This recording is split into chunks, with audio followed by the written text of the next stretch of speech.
ஆண்டவராகிய இயேசு கிறிஸ்துவின் நாமத்திற்கு மகிமை உண்டாவதாக. இன்னைக்கான காட்ஸ் வாய்ஸ் என்னன்னு கேட்போமா? மத்தேயு 6வது அதிகாரம் 26வது வசனத்தில், ஆகாயத்து பட்சிகளை கவனித்து பாருங்கள், அவைகள் விதைக்கிறதும் இல்லை, அறுக்கிறதும் இல்லை, களஞ்சியங்களில் சேர்த்து வைக்கிறதும் இல்லை, அவைகளையும் உங்கள் பரமபிதா பிழைப்பூட்டுகிறார், அவைகளை பார்க்கிலும் நீங்கள் விசேஷித்தவர்கள் அல்லவா அப்படின்னு இங்கே ஏசப்பா பேசுகிற ஒரு வசனத்தை நம்ம பார்க்குறோங்க. நேற்றைய தினம் மாலை நேரத்தில் பல கேள்விகளோட குழப்பங்களோட என்னுடைய நாளைய தினத்தை குறித்தும் என்னுடைய எதிர்கால வாழ்க்கையை குறித்தும் பல கேள்விகளோடு யோசிச்சுட்டு இருந்தேன். அந்த நேரத்தில் வானத்தை நோக்கி பார்க்கும் பொழுது பறவைகள் எல்லாம் ரொம்ப சந்தோஷமாக எந்த கவலையுமே இல்லாமல் பறந்துட்டு இருந்தது. அப்போ தாங்க ஏசப்பா எனக்கு இந்த வசனத்தை நினைவுபடுத்தினார்.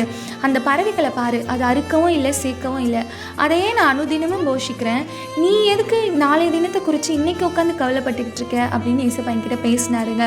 ஒருவேளை இன்னைக்கு நீங்கள் கூட அப்படிதான் நாளைய தினத்தை குறித்து நீங்கள் கவலைப்பட்டுக்கிட்டு இருக்கீங்களா? இன்றைக்கி நான் சாப்பிட்டுட்டேன், நாளைக்கு நான் எப்படி சாப்பிட்டு போகிறேன், நாளைக்கு நான் இந்த கடனை கொடுக்கணுமே, நாளைக்கு நான் இந்த வேலையை செய்யணுமே, நாளைக்கு நான் அவங்கள பார்க்க போகணுமே அப்படின்னு சொல்லி நாளைய தினத்தை குறித்து இன்றைக்கி உட்காந்து நீங்கள் கவலைப்பட்டுக்கிட்டு இருக்கீங்களா? இன்றைக்கி ஏசப்பா உங்களை பார்த்து தான் சொல்கிறாரு, ஆகாயத்து பறவைகளை கவனித்து பாருங்கள், அது அறுக்கவும் இல்லை, களஞ்சியங்களை சேர்த்து வைக்கவும் இல்லை, அதையே நான் அனுதினமும் போஷிக்கிறேன். என்னுடைய சாயலாக உருவாக்கப்பட்ட உங்களை நான் அனுதினமும் போஷிக்க மாட்டேனா? நீங்கள் ஏன் நாளைய தினத்தை குறித்து இன்றைக்கி கவலைப்படுறீங்க? நான் இருக்கேன் அப்படின்னு ஏசப்பா உங்களை பார்த்து தான் சொல்கிறாரு. ஸோ எதை பற்றியும் கவலைப்படாதீங்க. இன்றைக்கான காட்ஸ் வாய்ஸை கேட்டு அது படி நடப்போம். God bless you.